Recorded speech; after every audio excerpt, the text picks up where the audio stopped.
നമസ്കാരം. India America വ്യാപാര കരാർ ഇന്ത്യ പുറങ്കാലിനടിച്ച് കളഞ്ഞതോടെ അമേരിക്ക ഇപ്പോൾ നയം മാറ്റി ഇന്ത്യയുടെ പിന്നാലെ കൂടിയിരിക്കുകയാണ്. എങ്ങനെയും ഇന്ത്യയുമായി വ്യാപാര കരാർ ഉണ്ടാക്കിയെടുക്കണം എന്ന തീരുമാനത്തിലാണ് ഇപ്പോൾ അമേരിക്ക. അതിനാൽ ഒരു സമയത്ത് ഇന്ത്യയുടെ മേൽ വ്യാപാര കരാർ നീട്ടിവെക്കുന്നതിന്റെ പഴി വരെ ചാർത്തിക്കൊടുത്തു America. Narendra Modi American president Donald ട്രംപിനെ വിളിക്കാത്തതിനാലാണ് കരാർ ഇത്രയും നീളാൻ കാരണമെന്നായിരുന്നു അമേരിക്ക ഇന്ത്യക്കുമേൽ ചുമത്തിയ പഴി. കരാർ ഒപ്പിടാനുള്ള അവസരം ഇന്ത്യ പാഴാക്കിയെന്നും എല്ലാം സജ്ജമായ ശേഷം പ്രധാനമന്ത്രി നരേന്ദ്രമോദി ട്രംപിനെ വിളിക്കാൻ തയ്യാറായില്ല എന്നുമായിരുന്നു ലുട്നിക്കിന്റെ ആരോപണം. റഷ്യയുമായി വ്യാപാരത്തിൽ ഏർപ്പെടുന്ന രാജ്യങ്ങൾക്കുമേൽ 500% വരെ നികുതി ചുമത്താനുള്ള അമേരിക്കയുടെ നീക്കത്തിനിടെയായിരുന്നു ഈ പുതിയ തർക്കം ഉടലെടുത്തത്. ഉക്രൈൻ യുദ്ധം അവസാനിപ്പിക്കാൻ റഷ്യയെ പ്രേരിപ്പിക്കുന്നതിനായി റഷ്യയിൽ നിന്ന് എണ്ണയും വാതകവും വാങ്ങുന്ന ഇന്ത്യ, ചൈന, ബ്രസീൽ തുടങ്ങിയ രാജ്യങ്ങൾക്കുമേൽ കടുത്ത സാമ്പത്തിക ഉപരോധം ഏർപ്പെടുത്താനാണ് ഭരണകൂടം ലക്ഷ്യമിടുന്നത് എന്ന ട്രംപിന്റെ അവകാശവാദം. എന്നാൽ നിലവിൽ ഈ നയങ്ങളിൽ നിന്നെല്ലാം അമേരിക്ക ഒരു മലക്കം മറിഞ്ഞിരിക്കുകയാണ്. ഇന്ത്യയെ പോലെ അനിവാര്യമായ മറ്റൊരു പങ്കാളി അമേരിക്കയ്ക്ക് വേറെയില്ല. ഇന്ത്യയും അമേരിക്കയും തമ്മിലുള്ള ബന്ധത്തിൽ വ്യാപാരത്തിന് വലിയ പ്രാധാന്യമാണ് ഉള്ള എന്ന തിരിച്ചറിവാണ് ഈ മനം മാറ്റത്തിനും നിലപാട് മാറ്റത്തിനും പിന്നിൽ.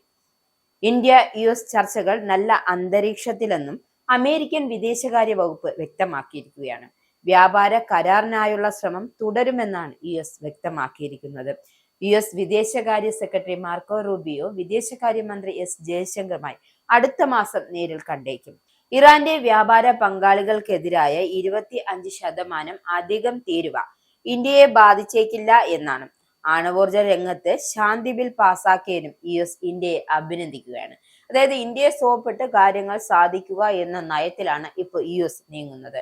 വ്യാപാര കരാർ, ആണവോർജ രംഗത്തെ സഹകരണവുമാണ് ഇന്ത്യയും അമേരിക്കയും ചർച്ച ചെയ്യുന്നത്. ആണവോർജ മേഖലയിൽ സ്വകാര്യ പങ്കാളിത്തത്തിന് വഴി തുറന്നു കൊടുക്കുന്ന ബില്ലാണ് ശാന്തി ബിൽ. ഇന്ത്യയും യൂറോപ്യൻ യൂണിയനും തമ്മിലുള്ള വ്യാപാര കരാറിന് അന്തിമ രൂപം ആയിക്കൊണ്ടിരിക്കുകയാണ്. അതിനിടെയാണ് ഇന്ത്യയുമായുള്ള ചർച്ചകൾ അമേരിക്ക തന്നെ മുൻകൈയെടുത്ത് പുനരുജ്ജീവിപ്പിക്കുവാൻ ഇറങ്ങിയിരിക്കുന്നത്. ഇന്ത്യയും അമേരിക്കയും തമ്മിലുള്ള നിർണായകമായ വ്യാപാര കരാർ ചർച്ചകൾ പുനരാരംഭിച്ചു എന്നും ഇന്ത്യയിലെ പുതിയ US അംബാസഡർ സെർജിയോ ഗോറാണ് വ്യക്തമാക്കിയിരിക്കുന്നത്.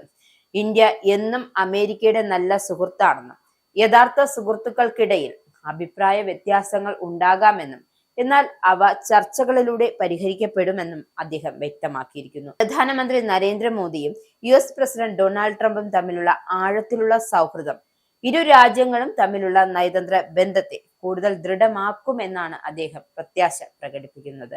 കരാർ ചർച്ചകൾ നന്നായി നടക്കുന്നു എന്നും US അംബാസഡർ വ്യക്തമാക്കിയിട്ടുണ്ട്. എന്തായാലും വ്യാപാര കരാറിന് പുറമെ സാങ്കേതിക മേഖലയിലും ഇന്ത്യയും അമേരിക്കയും തമ്മിലുള്ള സഹകരണം വർദ്ധിപ്പിക്കുമെന്നും സെർജിയോ വ്യക്തമാക്കുന്നു. അമേരിക്കയുടെ നേതൃത്വത്തിലുള്ള പാക്സിലിക്ക ഗ്രൂപ്പിൽ അടുത്ത മാസം ഇന്ത്യ പൂർണ്ണ അംഗമാകുമെന്നും സെമി കണ്ടക്ടർ നിർമ്മാണം, ആർട്ടിഫിഷ്യൽ ഇന്റലിജൻസ്, ക്രിട്ടിക്കൽ മിനറൽസ് എന്നിവയുടെ സുരക്ഷിതമായ സപ്ലൈ ചെയിൻ ഉറപ്പാക്കാനാണ് ഈ സഖ്യം ലക്ഷ്യമിടുന്നത്. ചൈനയുടെ ആഗോള സാമ്പത്തിക ആധിപത്യത്തിന് വെല്ലുവിളിയാകാൻ ഈ പുതിയ നീക്കം സഹായിക്കുമെന്ന വിലയിരുത്തലുകളുമുണ്ട്. അതായത് എന്ത് ചെയ്തിട്ടായാലും ഇന്ത്യയെ കൂടെ നിർത്തണമെന്ന ഒരു തീരുമാനത്തിലാണ് ഇപ്പോൾ US ഇറങ്ങിത്തിരിച്ചിരിക്കുന്നത്.